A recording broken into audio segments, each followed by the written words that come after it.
Hello everyone, my name is Elyse Olney and I am an offshore mate out of Bud and Mary's Marina.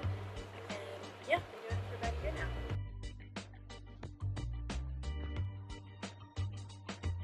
First time I ever fell in love with fishing was, I think when I was 6. My dad took all my siblings and I fishing and we were going to have a picnic on the boat, and that's one of my earliest memories. Ever since then I've always remembered it, and I grew up inshore fishing, and so I did fall in love with that aspect, but I'd never done offshore before. There wasn't an opportunity where I was from.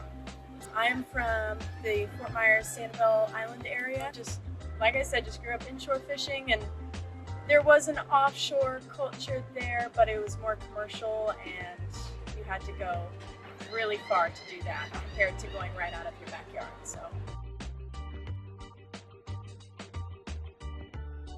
my buddy James Mullen, who was Nick Stanczyk's first mate actually on the Broad-Minded for a while, called me up one day, asked me if I wanted to help him clean the boat. And I was so close to saying no because I had a really long day at work, but I was like, screw it, whatever, I'll come down. And we cleaned the boat, and before I left, he said, hey, let me take you over to the Calyx real quick, and I'm going to introduce you to Alex and Colby. I said, well, I have no idea who they are, but okay. And so we went over and I chatted with them for a bit, and then 4 days later I started working with them. My favorite fish to catch, sentimental wise, snook, because it always reminds me of back home. I've always loved it. But I would have to say sailfish for the show or amberjack for the fight, I'd say.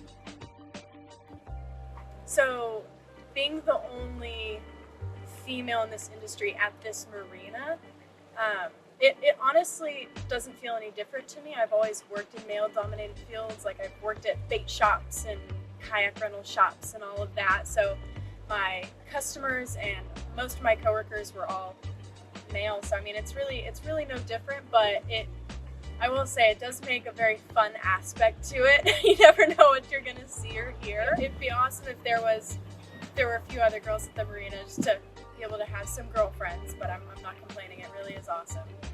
Adjusting to it isn't really that hard once you get the hang of it. After that, it's simply habitual. I mean, it's like playing a guitar. You don't need to look at it. So, yeah, once you've done it enough, and you go from yellowtailing to sail fishing to deep dropping and back to snapper fishing, it just becomes a routine. It is habitual. You know exactly what to grab. You know exactly where it is, and you can do it faster than you did the day before. So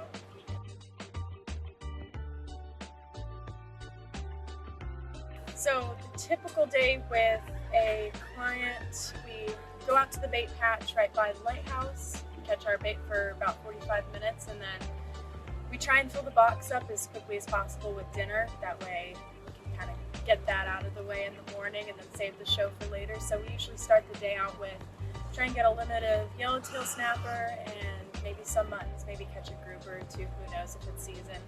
And then after that, it's just up to the customer. A lot of times during the winter, they'll want a show, so we'll get them dinner and then go catch a couple sailfish, or we'll troll for wahoo, or we'll do permit. I mean, it's anything that the customer wants. It's their boat for the day. Yeah. So, funniest comments that I've ever gotten.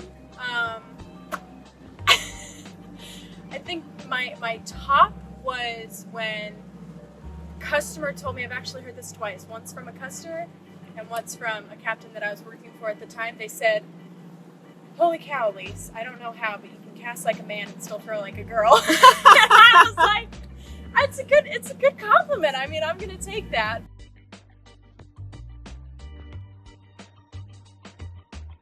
There is a bad rep with female fishermen in this industry, and I'm just putting it out there, you know, the people that take all the pictures in their tiny little bikinis with their fish that they probably didn't catch, but just don't sell yourself short. Don't take anything that the other male mates or captains say to you to heart, and just keep going with it. Everything's in one ear and out the other. Nothing's personal.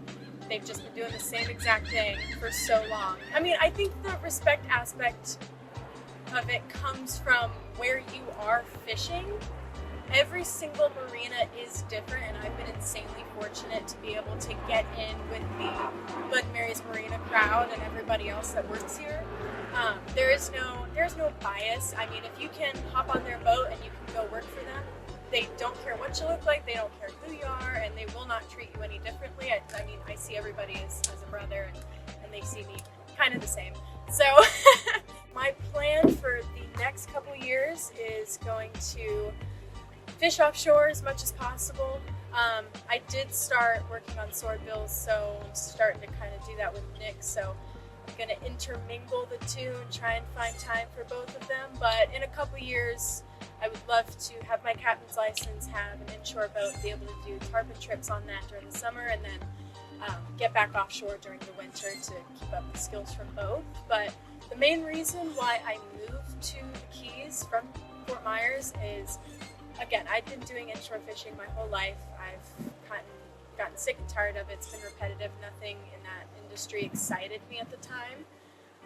But seeing how it is completely different fishing inshore here than back home, I would love to get back to what I grew up doing and what I've always known.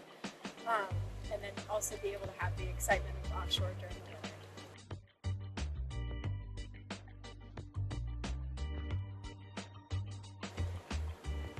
I don't have too many full days off, but when I do, I love to bust out a few sword bills, or my boyfriend and I go rock climbing at a climbing gym up in Miami, or we go to the Everglades and do some hillbilly stuff, or just do anything that is not sitting at home. My family was insanely supportive of when I moved down here, mostly because they would get a free place to stay. But no, I come from a long line of charter captains and mullet fishermen, everything like that, and my current family that I live with, they never got an opportunity to do that. And the fact that I did, they are insanely excited about it. They're very, very happy, and they love to come down here and walk the dock and see when I come in, whatever boat I'm working on, and they absolutely love it. They couldn't be more supportive. I am insanely grateful and thankful for this opportunity to be a part of the world famous Bud and Mary's Marina. It has been a wonderful journey so far. I've learned more in the past year than I have in my entire life, and I couldn't be more grateful. And I hope to see you guys out on the water someday.